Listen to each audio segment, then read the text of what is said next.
Okay, well, I think we're going to start and people will come as we go. So this is the first time we are doing this. So yeah, it's an experimentation. Please give us your feedbacks at the end of the session. But the goal was to discuss with the community of data freelancers because agentic analytics is the next big thing that data teams want to implement. And that's a huge opportunity for data freelancers. So we wanted to share our learning on what we see data teams are struggling with, what we see they are looking to implement, and also all the skills that we think freelancers can develop to sell agentic analytics to data teams. So they, yeah, I need to change. So yeah, the goal for today is just like introduce ourselves a bit, show you our vision of how to build an agentic offering from like tooling to what you build in the tool. And at the end, we'll have a surprise and we'll do a Q&A. And throughout the session, we will also do some live polls with you because the goal is also that you learn from each other of like, what tool do you use? How do you do to create your offering as a freelance on those topics? So yeah, we'll try to do it quite interactively so that we learn from everyone here. So maybe a few words for people who don't know us. So obviously we're the co-founder of Now Labs. Now is doing an open source framework to set up analytics agents. But before that, we had a life of freelancers too. I'll let Christophe introduce himself first. Hey, so yeah, before like co-founding Now with Claire, I was doing mainly data engineering, I would say, or data stuff, like software stuff with data as a freelancer.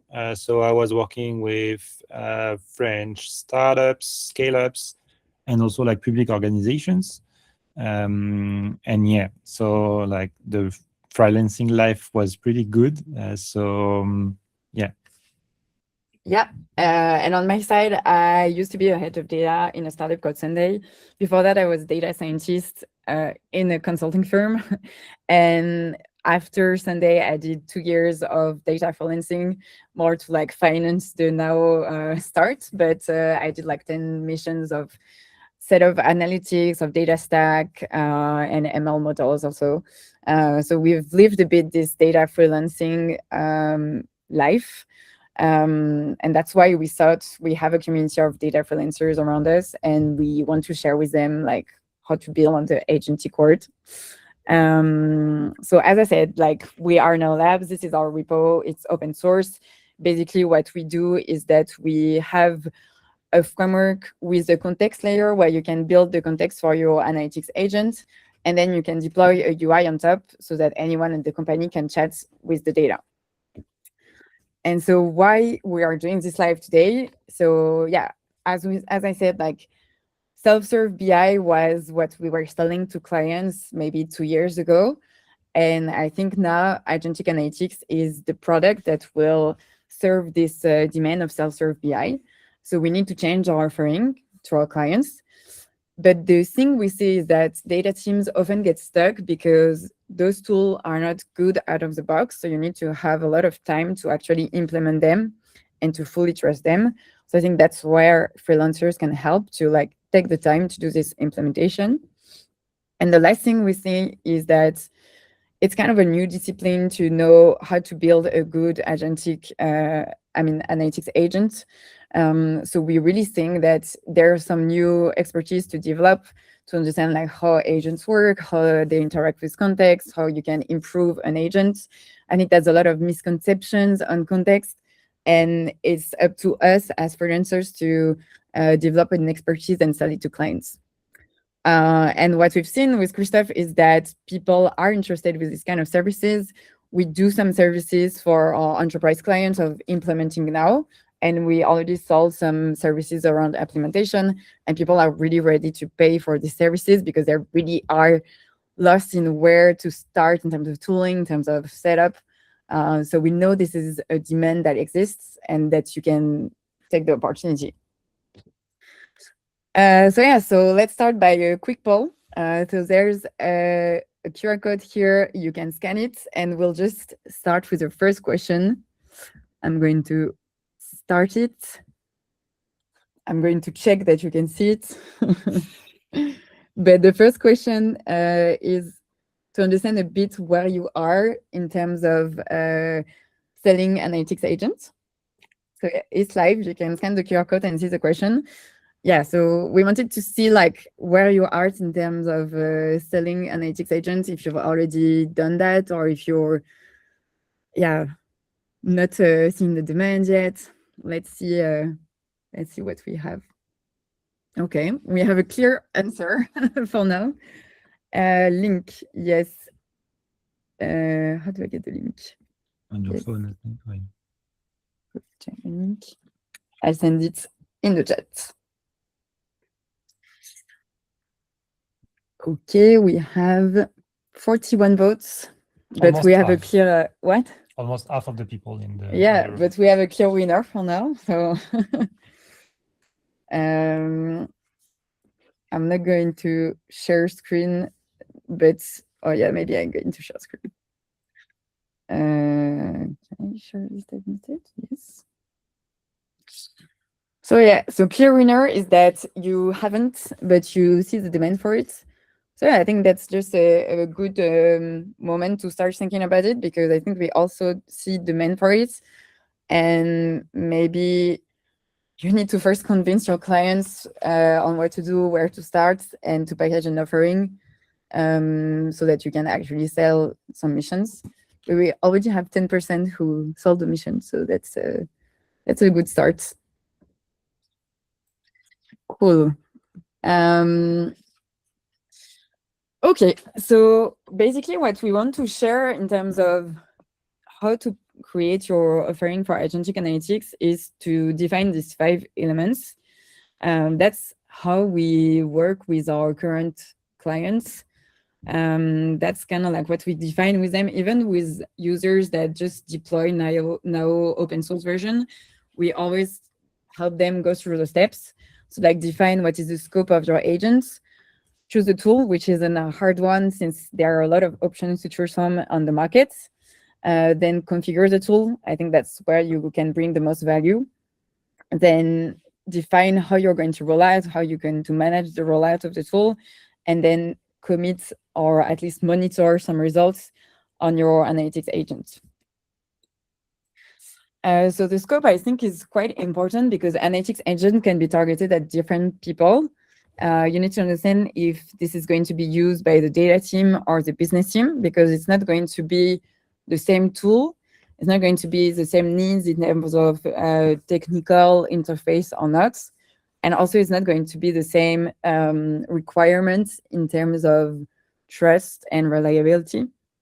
So if you're targeted to have business teams as users, then you need to be really strong on the reliability, while you could just like roll out a tool for data teams where they can challenge the result themselves. And then for the scope, it's also a matter of what data you're actually going to put in the agent. From what we have seen, what often happens is some data team just plug an agent to their whole data, like no difference on like layers or like level of preparation, and they just open that to the whole company. But then there's a quick loss of trust, I would say, because they don't really master what the agent takes as data. And yeah, everything is open, but everything is not really reliable. So it's hard to then get back the trust of your business users if you reach this point. So I think it's quite similar as when, as a freelance, you sell a first like dashboard migration, for example, you're going to commit on maybe 2-3 dashboards that you're going to put into the dashboard, and then they're going to keep on adding some more. I think we need to do the same for analytics agents.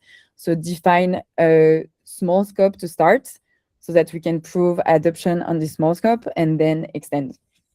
So the way I advise people to do usually is to either make it very wide. So for example, open to the whole company, but only on very prepared table of the gold or map layer, or make it very deep. So focus on one domain, maybe like your finance team is the most like data champion team. So you want to just put finance data in it. So you have several layers, even less prepared layers, but at least it's one domain. So yeah, at first, maybe you want to keep it to a few tables. What did you say? I said one domain. Yeah. This is not AI written. At least it means it's not AI written. Yeah, and feel free to jump in if you have some question, or if you like agree, disagree, like feel free to jump in. So then the hard part is like the tool choice, because there are a lot of tools that are available here. I think like every data tool on the market has tried to create their own agent for data. You have to choose from your warehouse that, I mean, for example, Snowflake and Databricks, they have analytics agents. All the BI tools have started developing some. Some are more like AI native than others. Then you have also some notebooks that turned into AI agents. You have a whole new category of text to SQL or like native data agent tools. And then you have more generalist tools. So for example, Claude or Codex that you're going to plug with the MCP of your database or of your BI. And if you feel like building your own stuff, you can build either with a very, with a code framework like LangChain, or with an existing tool like Dust to build your own agent. So that's a lot of tools to choose from. And first, okay, that was the question. So yeah, we did a benchmark on the different tools. But first I wanted to poll like what tools you're currently using. So I'm going to launch the second question, which is which tools do you already use or would you use to do agentic analytics? And yeah, Christophe shared the link again. Which is the same. But... Yeah, same link. So let's see which to sign up. Oh, I wouldn't have expected that. Okay. But it's closed. Yeah, okay.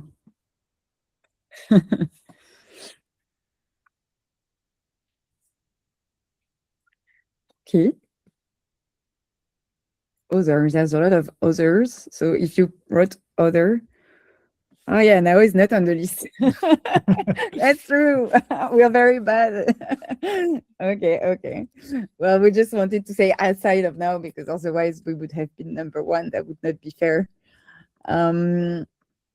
Okay, so if I share the results, we have, yes, 58 votes. So the winner is Claude plus MCP.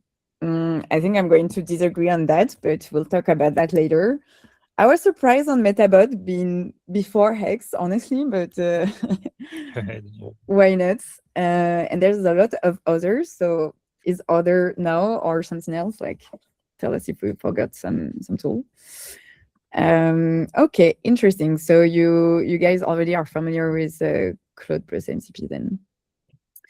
Okay, so I think we've done a bit of benchmark on our side, and we've also talked to a lot of data teams.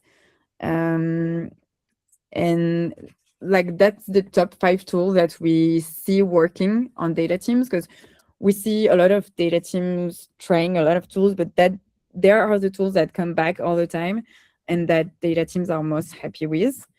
So if we take the first option, which is the one that you mentioned the most, what we see is that Claude plus an MCP is very good to do a first proof of concept and to give the habit to people to use the agents on data.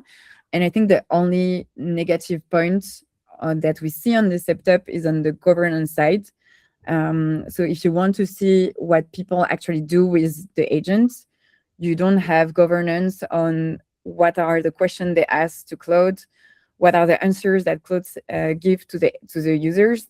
So you can't really have this feedback loop of understanding if the agent fails and improving the context so that the agent gets better. So I think it's a great tool if you want to do a first POC, but if you want to scale at a large company with importance on data governance, then that might be hard to scale.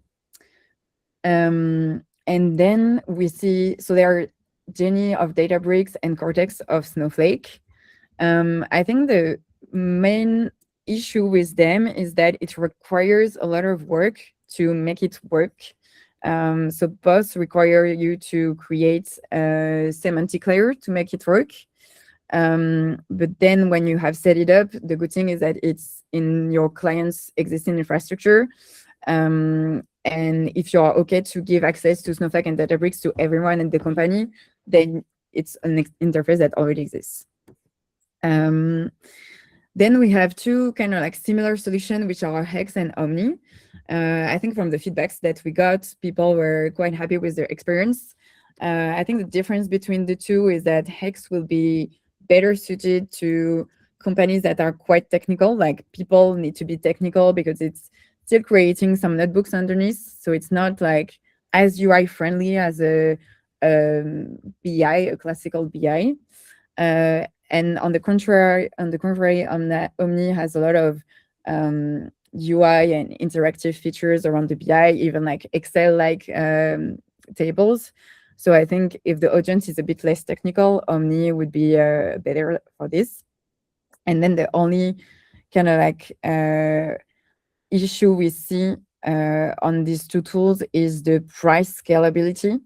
So I think these two tools are targeted to companies that have a high budget to give to this tool.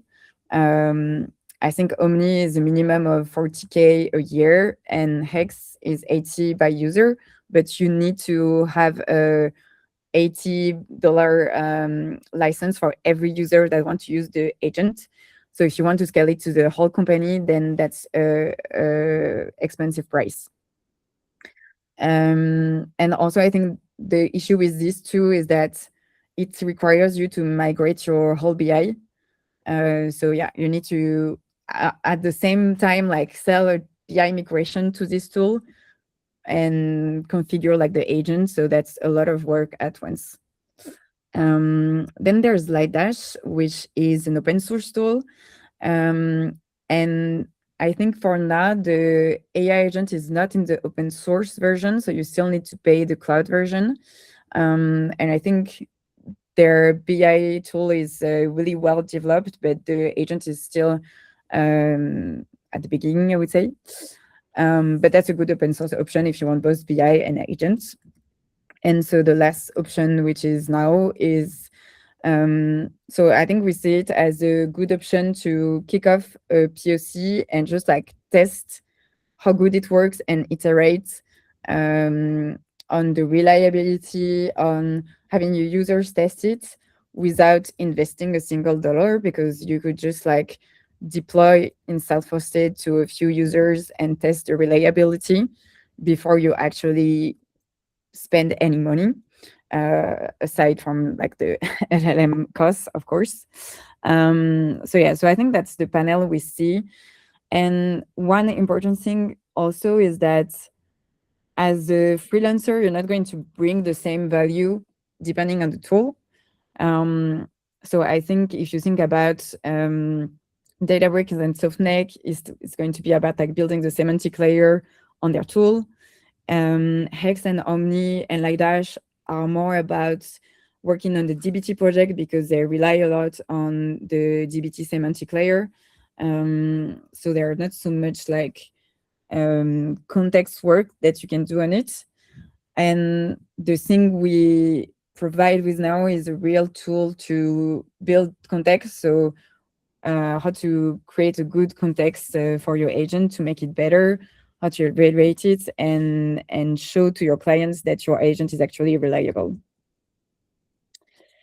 I don't know if you have any question. I've seen there were some messages on the chat. So yeah, there are a few things. Maybe we can like react. Yes. So the first one were like around cloud plus MCP, but like the consensus would be like it's a good setup to work locally. But what I would say is cloud plus MCP. The issue is if you want to scale out to other people at the company, you will either require like everyone to install it and have everyone to do some kind of setup on their machine, understand the terminal, understand some stuff, and you lack of governance. So that's like what also just said. Someone asked, there is no governance for Cloud tool. I would say there isn't until you will use the now MCP that could act as a layer that we will release next week, but this is not a topic for today. Rusty said the Anthropic API is pretty great with Cloud coupled with tool that read comments, table, schema, and whatever. That's true. Like every frontier model is good at understanding what is in a table and how to write some kind of analytics reasoning depending on what you want to do, and helping users being creative about the analytics. It's not like just only Anthropic. It also works with every frontier model, I would say.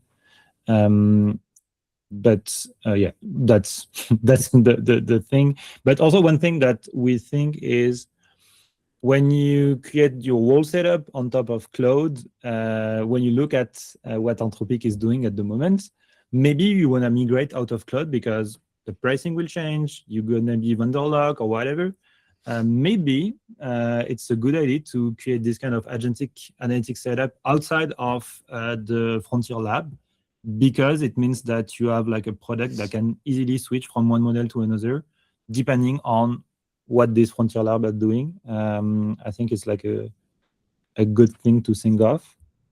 I wonder how KubeDev places in this benchmark. I would say KubeDev has chat interface and you can chat with KubeDev, but KubeDev is at the beginning just a semantic layer. So the issue with the semantic layer is that you lack some of the context because it's a semantic layer. So you decide to put just some metrics. But you can do dual data model in KubeDev if you want. And also, I think the goal here was to give you some experience in the field. So like from all the discussions we've had with data teams, like where were they successful? And we haven't talked to any data team implementing Cube agents. So yeah, I think there's just like good feedback from the field, you know. Yeah. And regarding like Omni that released the CLI or Google that have like native agents, just my take on this is good for admins to do like the development and whatever. But the question comes back to the first slide where for which team do you want to deploy this? Is it for the data team? Is it for the stakeholders? Do you envision people going into the BigQuery data agents in the BigQuery data or in the GCP console to chat with the data? Or do you want something that is a bit more friendlier? Yeah, this is like a question that you have to answer. And also with the BigQuery data agent, it means that everyone at the company should have maybe a BigQuery account and so on. There are like so many questions that are around this. Isn't Lightdash more oriented to dbt plus BI? At the beginning it was this, but they do also like analytics and agentic analytics. But you can use also a Lightdash project with Now, or you can just do some Lightdash like from the ground, I would say. Blah, blah, blah. Investing Vercel D0 open source framework right now too. Oh yeah, Vercel open source frameworks like to build agents are pretty good.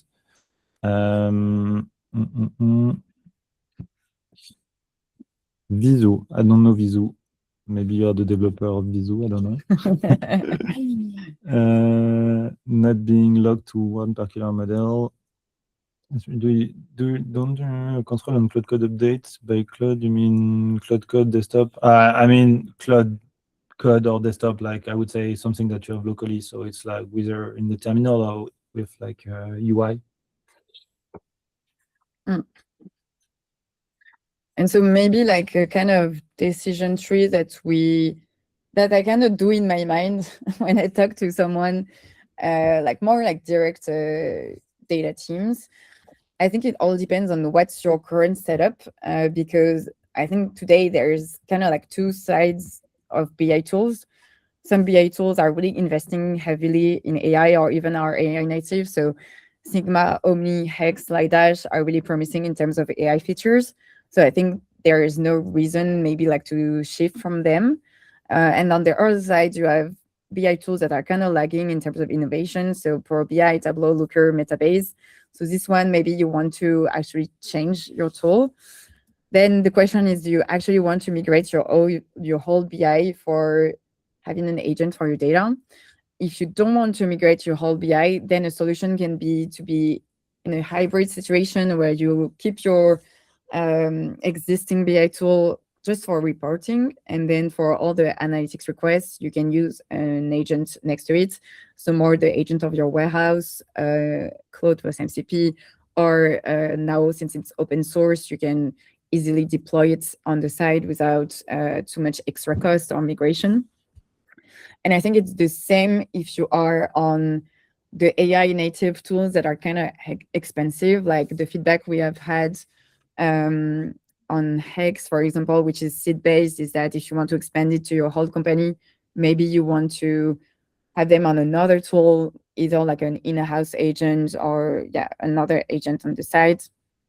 And so if your company is ready to migrate BI, I think, as I said, there's a lot of different options. I would say, like, if your priority is to have a good interface for end users that they still want to like go play with charts, Omni is a good one because they've done a lot of innovation on interaction with the BI.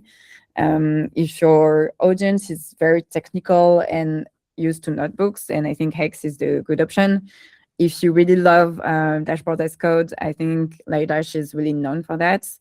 And I think now, as a last option, is very well suited to companies that want to host their agents, that want to make sure their data is secure regarding the LLM, not in the cloud of a BI tool, etc. And there's also a lot of governance on what happens in the agent. So yeah, that's kind of like the decision framework I see.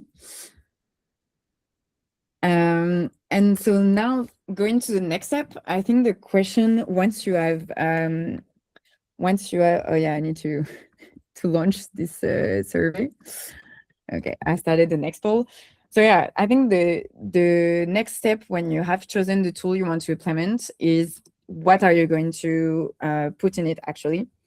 So I put a small quiz to know, like, what's your understanding today of how to do context engineering. So the question is, what are, according to you, the top 3 most important context pieces that will improve your agent reliability? So basically, you need to just give the top 3 of the most impactful ones. So let's see, let's see if you all agree on that or not.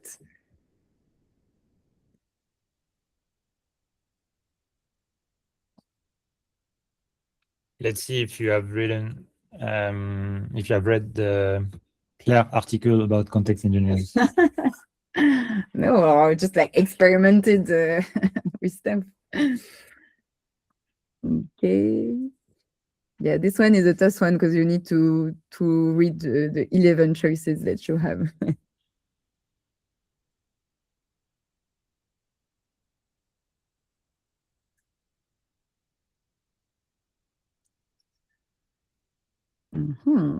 Okay, let's finish. Okay, we are at 40 votes. Maybe a few more votes and then I'll share the results. But we have some, we have some winners. We can see what the industry has said for Yes. like 3 years. Yeah. Okay.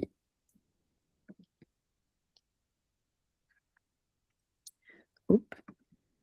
No column description. I think column description is more, table description. Yeah, it's a bit the same because table descriptions makes no sense by itself. Yeah. Okay. So the result is what? Yeah, but yeah.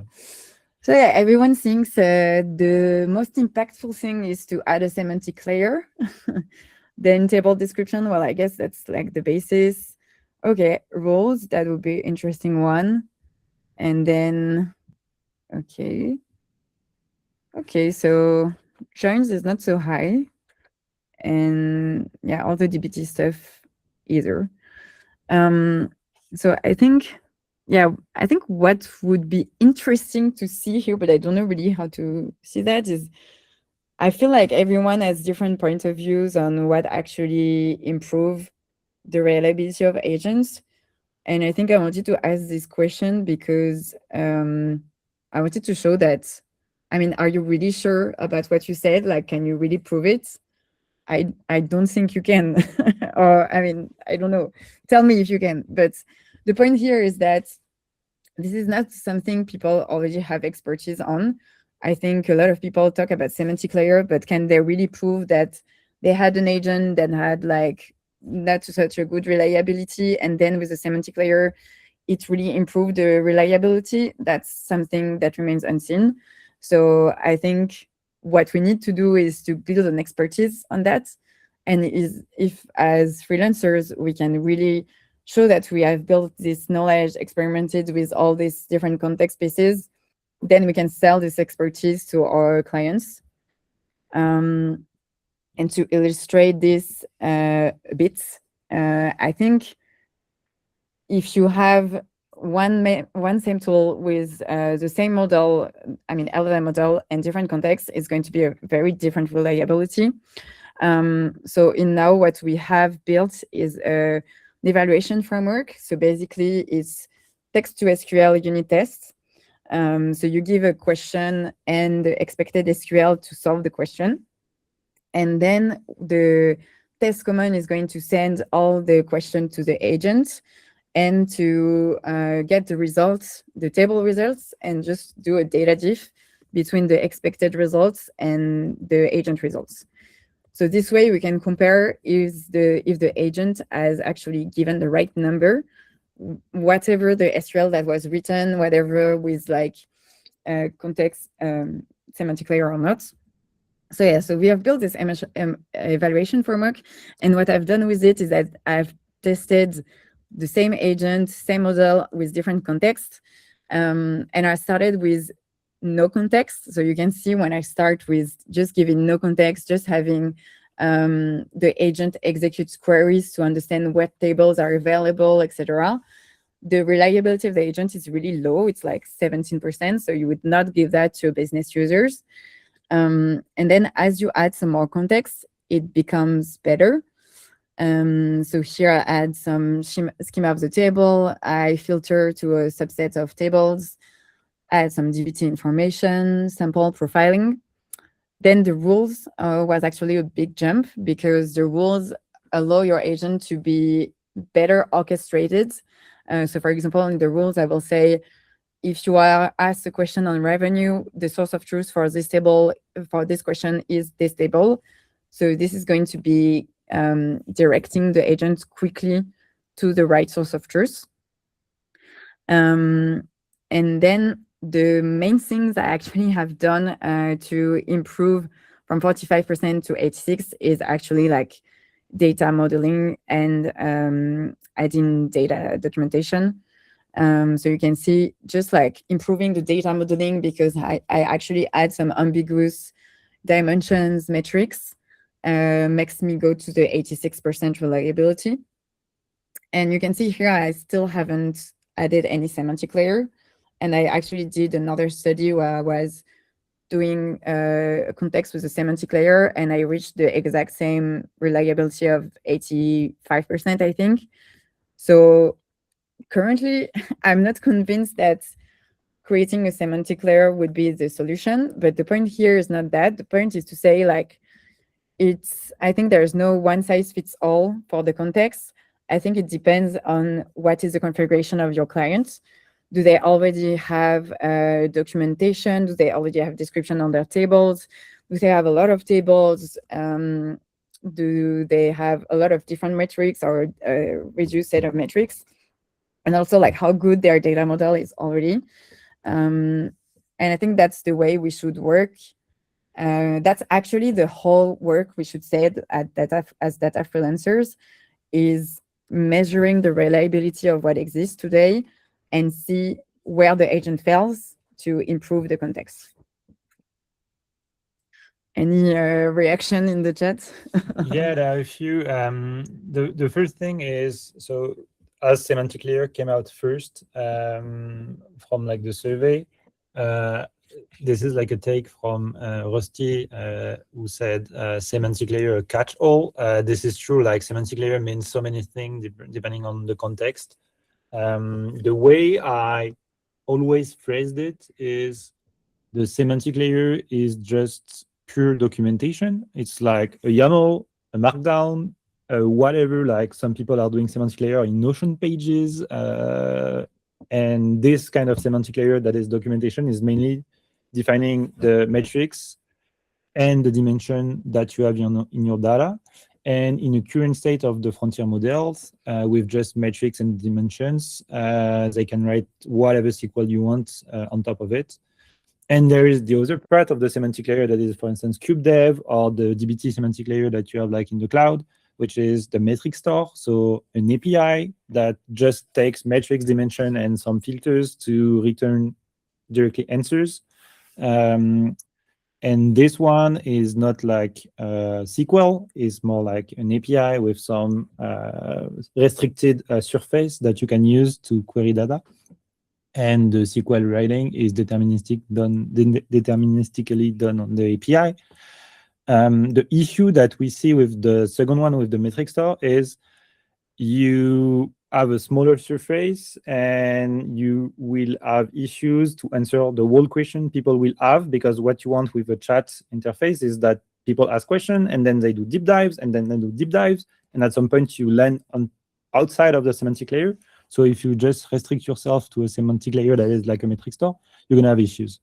So yeah, that's the thing around like the semantic layer. In the end, with Now, you can do like whatever semantic layer that you want. So you can connect to the semantic layer that you already have, that is like industry standard, or it can be done in a markdown, because yeah, you have some metrics defined in a markdown or defined in a YAML on your DBT project. And yeah, how to define metrics and dimension, I would define as golden queries in combination with instruction file. Yeah, that's like, it's a way to as long as you define the metrics and dimension that are important to your company. And for revenue, you have one metric for the revenue.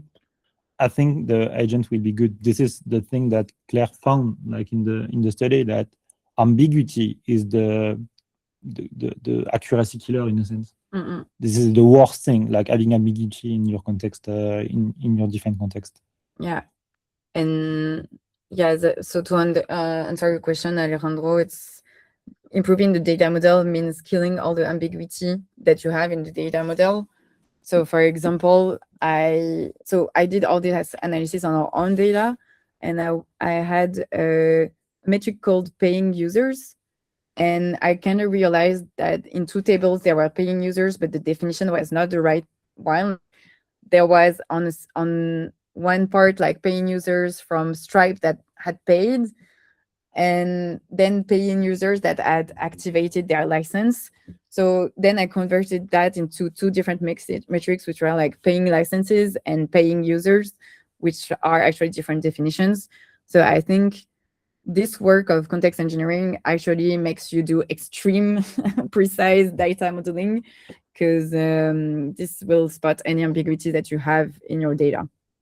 And also, like for people that are maybe afraid of this new agentic world, I think it will not change anything to what we were doing in the Safe BI or in the self-service BI or in the BI, which is asking people what are the definition of this stuff, and align the company across it. Like this is a skill that we still need to have as data people when we go in the company. Like align everyone, put everyone around the table, and say what is the definition of this.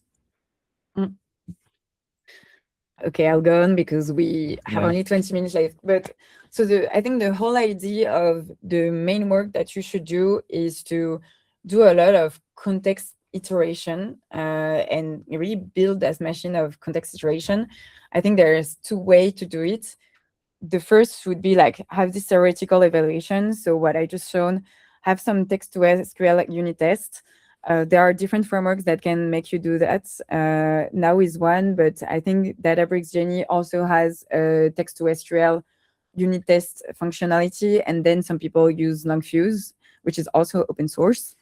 So that's one thing. At least you do this first step, you ensure that you are at, I don't know, like at least 80% reliability on your main, most important questions. And that can be just like 20 something like tests would be, I think, a good first point. And then what you do is that you iterate. So you look at the agent failures and then you arrange the context or fix the data model to make it better. And then you need to do practical evaluation. So you cannot predict everything that the users are going to ask the agent.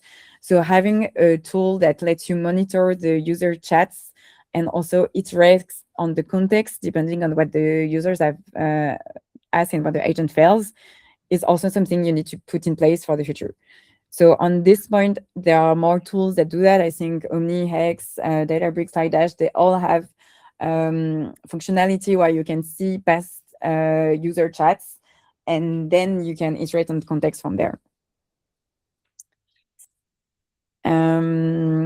So then after the configuration, I think, as I said, like you need to plan for the rollout of the agent. So I think you can have different phases. As I said, the core focus of the first phase is to have a small scope of data rather than a very big one that you don't master, because as we have seen, like if you just plug your agent to the data without doing some context engineering work, you could have bad results and lose the trust of everyone. So my kind of rules is it's better to have 5 tables available to 100 users than 100 tables for 5 users. And maybe to give you an example, we see some of our users that give 10 tables to other users, and then they try to like corrupt the agent into like querying other tables that they have access to, because they feel like the agent really brings value. So they want to have more table to query. And that's better situation when your user asks for more data rather than them having access to everything, but only wrong answers. So then the second phase would be like cover new scopes and really like do step by step so that you can enrich the context for every scope. And then on the last phase, you need to think of how you're going to maintain this context, because we could have a lot of context legacy if we just put it once here and don't review it. So you need to keep on doing this feedback loop of what people do with the context, with the agent, and how does it work. And also automate the refresh of the context, because your data model could change. So you need to have some automation on changing your context depending on what your data model changes. And what you can also do, for example, with our framework is that you can put the now test in your CI, so that at every change of your data model or your context, you can rerun the same test to make sure that your context is not drifting. Maybe I'll finish this part before more questions. Yeah, I think then the last thing you want to track, I think, like reliability of the agent is a sub KPI, but the main KPI you want to track is the adoption in the company. I think the most important one is, can you capture most of the analytics requests with these agents? And then can you target as many people as you can in the organization? So how many active users you have? And I think a good thing to prove would be that users that used to never ask analytic question now run their analytics requests on their own, and that you create kind of more demand for analytics requests thanks to this agent. So maybe a wrap up on the skills you can sell to clients. So first is like knowing the different tools, knowing which tool suits to which client. Then I think this whole part around context engineering, what you should actually put in the context, is really worth it to invest upfront in a semantic layer or not. And this whole process of evaluating your agent reliability and iterating constantly on it. And then how to manage the deployment. So like how to really scope the agent you're going to roll out and make it gradually so you're confident on the context. And so as an example of how you can structure an offering, so this is like a very simple example. If you want to sell, for example, a first POC of analytics agent for, let's say, 15 people that are data champions, so not data team, but still good enough to challenge a bit the numbers and understand how it goes. And on a scope of 10 tables, let's say like the Mart layer. So first, you can start by defining the scope. So like which metrics are going to be included in the agent, which report, for example, you want to automate with this agent, set up the tool, then set up the evaluation, because that's going to be how you're going to iterate on the context later on. And then you have a lot of work to do on create the context. So both improving the data model and the documentation. And this can actually be a lot of more work depending on the status of the data model of the client. And then on top, you want to add some more context with like rules, with skills, so that the agent has more business knowledge on what it does. And then you can push the agent to first users, and you will need to have this phase of context iteration where you can review what users do with the agent and iterate on the context so that you reach a good level of confidence. So yeah, so I think all in all, you can sell, this example is like 15 days, but I think you can actually sell very important missions around that. That's pretty much what we sell to our existing clients in terms of services. And that's just for a POC of 15 people. So I think the goal here is also that it can bring you some more recurring missions if you help on expanding the scope of the agent or maintaining the agent. That's something you can sell in your offering. Any comment in the...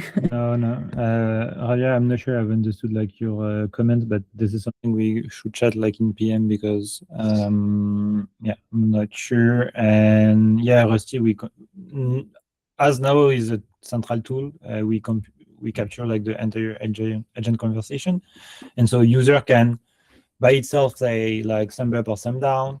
We're gonna add a feature which will be please review this answer as an admin, and so this way admins will be able to see what's weird in the chats, and do we rerun conversation after changing the context data.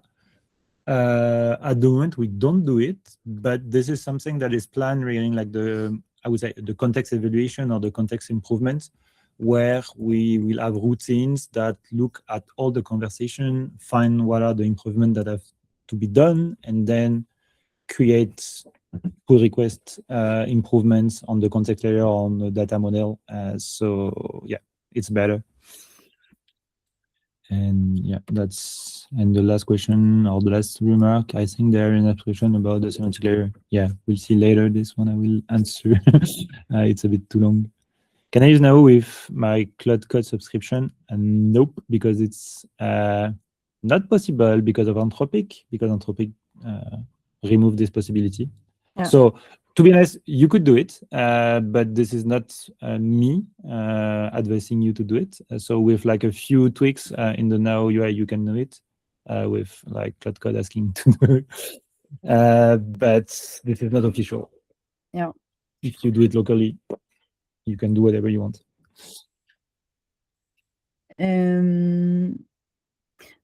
Okay, maybe I'll just, since we have 9 minutes left, I'll just finish the presentation and then we can go on Q&A.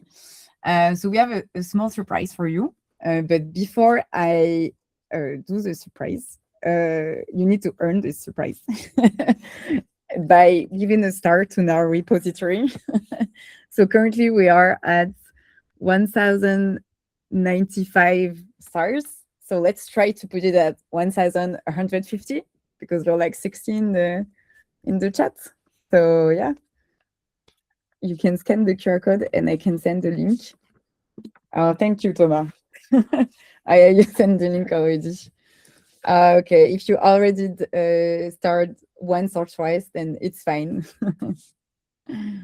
But yeah, that would be very helpful to us. We already got 10. 10? Okay, can we go to 20 more? Oh yeah, it's going still. I see familiar faces. Ah, nice.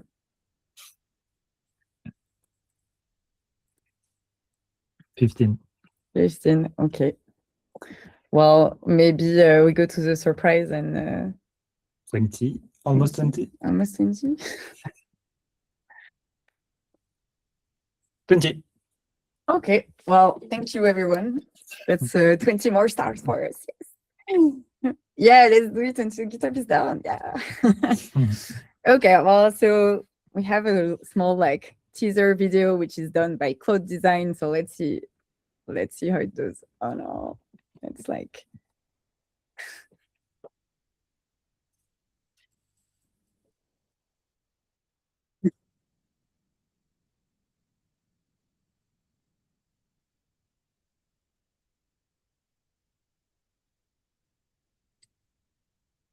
Yeah.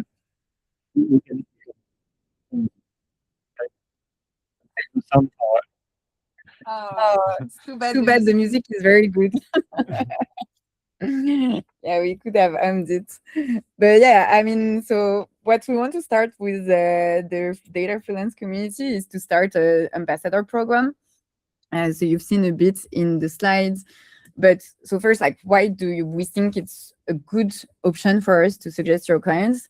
Because you can do a POC which is free. So basically, you don't need to convince of a budget to prove the that it works. Basically, it works with any data stack, so you can work whatever the warehouse of your clients, whatever the BI tool of your clients, it will work. And there's no pre-ground work to do, in a sense that you just plug everything you have and you get a baseline of how reliable the agent is. And from there, you start the work of improving the reliability, but at least you know where you stand at first. You don't need to first build a semantic layer before having anything working. And last is that it's secure and fully owned because it's open source, so everything can be self-hosted and nothing goes through our server. And then, yeah, what it means to be a Now ambassador. So we want to thank everyone that implements Now and experiments with it. So for each Now deployment that you will do, we will give you a gift card. And there will be some conditions, which is like there need to be some active users on these deployments. Then if you do 2 Now deployments, you can do co-marketing with us. So we do a lot of content on LinkedIn, on our blog, on our video. So the goal would be like explaining what you do, what you build for your clients, and so that everyone can benefit from that. And then if you do 3 deployments, then you become eligible for us to give you some leads, because we do have some clients coming to us to have implementation services, but at some point we won't have capacity to do that anymore. So we could give you some leads on these kind of missions. And then for the enterprise licenses, we want to give a rev share to people selling this enterprise licenses with us. So currently the enterprise license is minimum 20K a year. So the goal is to give you 10% rev share on this first year of revenue. So yeah, and we have a very new page on the website, which I will share, is that now you can enter Now quests, which is like you have a lot of things you can unlock from what you do around Now community. So for example, if you deploy Now at a client, you can just like redeem this here. Just fill the survey, and then we'll get back to you with like the gift or whatever your reward is. And even if you have started the repo, you can already like fill in the form to redeem a small gift from starting the repo. And very important, you can also send us a love letter and we will send you a gift. So yeah, I think that was kind of it. And also like we do a lot of events. So if you want to come and meet us in real life, or if you want to keep learning about what we do community hours every 2 weeks. We do hackathon in Paris, where you just like basically set up Now to your existing data. We do a lot of meetups. If you want to do some meetups in your city, feel free to reach out. We always love to organize them. And also we'll probably do other freelancers hours, and we would love for freelancers to share their work, like the missions they have done, the feedback they have on like how to set up context. So let us know like what you have done, and if you want to speak to the next hour, I think that would be great. And yes, Umut, we're going to Amsterdam this October. So yeah, I think next is Q&A. We have 3 minutes left. And also tell us if you have some feedbacks, if it was helpful or if you already knew everything.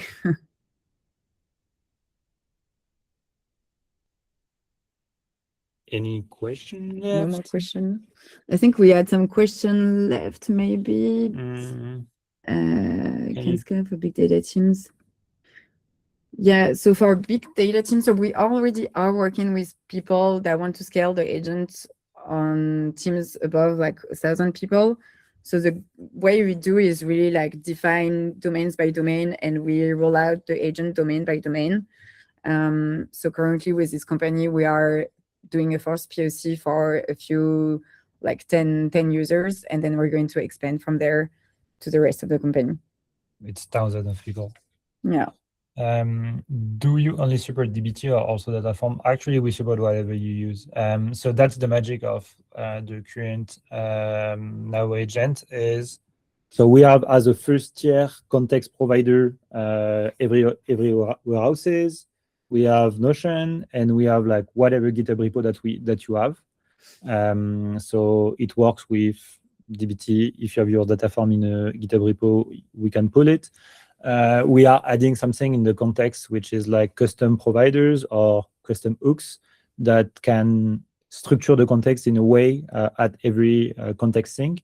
So if you in your data form you have something that is very specific, you can write like Python script with Cloud Code or whatever you want to use as agentic coding. So the context will be like in the correct shape for the agent to understand. So we support everything, to be honest, in the context part. It's mainly like time to develop like the connectors, but at the moment it's pretty cheap to do it. Yeah. And Nicola, on your question on the model recommendations for now. So I think, as I said, most of this depends on what you put in the context. But I think with the similar context, I would say Claude is the one we see performing the best without too much surprise. Then maybe OpenAI is good for value. I think it's a bit cheaper, though now maybe not so much. I don't know. So the models, OpenAI is a bit cheaper, especially compared to so, Opus 4.7.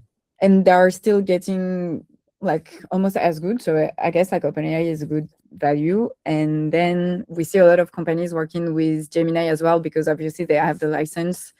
And this one work well for the pro model, but they are quite slow. And if you use Gemini Flash, then those are really not so good. And so how good does now work with Azure, especially like with ADF? I guess ADF is like Azure Data Factory. It comes back to just my previous answer is as long as you are able to pull the ADF stuff into text, and that's gonna be easily like queryable by the agents, it's gonna be okay. But this conversion from ADF to code, I don't know how to do it, but this is something we can deep dive if it's like a topic we can deep dive. Umut, you're right regarding like Airbag for corporate clients. So this part of Airbag depends heavily on the SSO that you use and the way it has been implemented on top of the warehouse as well. Just as an example, for one big enterprise we are working with, we forward the Azure Entra ID or the Azure AD, so the Active Directory, login to the Redshift. So every request the agent is writing is like if the user that is logged in. So as a user, I'm from the marketing, so I will have the row level policies of the marketing because this is the stuff, this is the role I'm in. So this is something that we have in the enterprise version. it's just limited by the capacities of the warehouses, because not all the warehouses are good at the row-level securities. But if this is something that you want to check, yeah, reach out. What kind of companies show interest for agentic analytics? Startups, scale-ups, big companies with legacy BI stack. To be honest, this is like through the whole spectrum. We have like people with small companies that want to do more with less.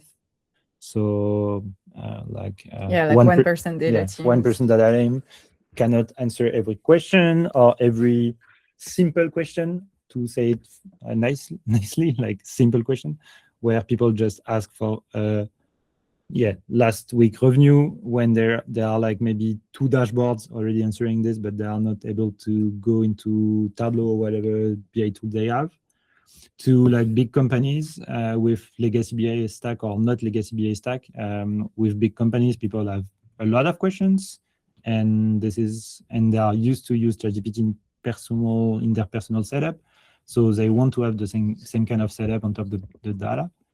And from the first demos and the first deployments that we have in big companies, this is like something people really want, because yeah, people are there is something fun in data, which is people doesn't want to ask question to people, but if it's a bot, they can ask question, and they don't feel, they are not like judged, they don't feel judged, or they don't have any fear or stuff like this. What do you mean by channel, Boris? Slack channel, maybe? Yeah, like different communication tools, I guess. Yeah, Yeah. you can do whatever you want. Yeah, I think that's the whole goal. Like, we want now to be mainly context accessible throughout different UIs. So it could be like Now UI, Slack, WhatsApp, an MCP in your agent. And the goal is that everything logs the conversation in the same database and pulls from the same context layer. Maybe last question, since the pattern of standard trends used to perform data is not perform back and forth testing this. Yeah, so if I understand right, is now performant to like iterate on the context. If I understand right, and the answer would be like, we are just starting to do that, but the goal is to have the agent help you do a feedback loop on the context depending on what actual conversation are had. And for now, what we do is we already published last week some skills that can iterate on the context. So go through the unit test failures and understand why the context fails for these tests and improve the conversation. And we're going to release a similar thing for your actual users' conversations.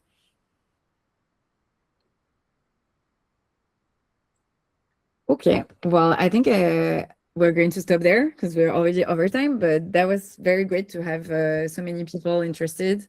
And I've seen already some people applied for a GitHub Star reward, so that's cool. And yeah, please join our Slack or send us a message in LinkedIn mail if you want to keep chatting. Cool. Well, have a good day, everyone.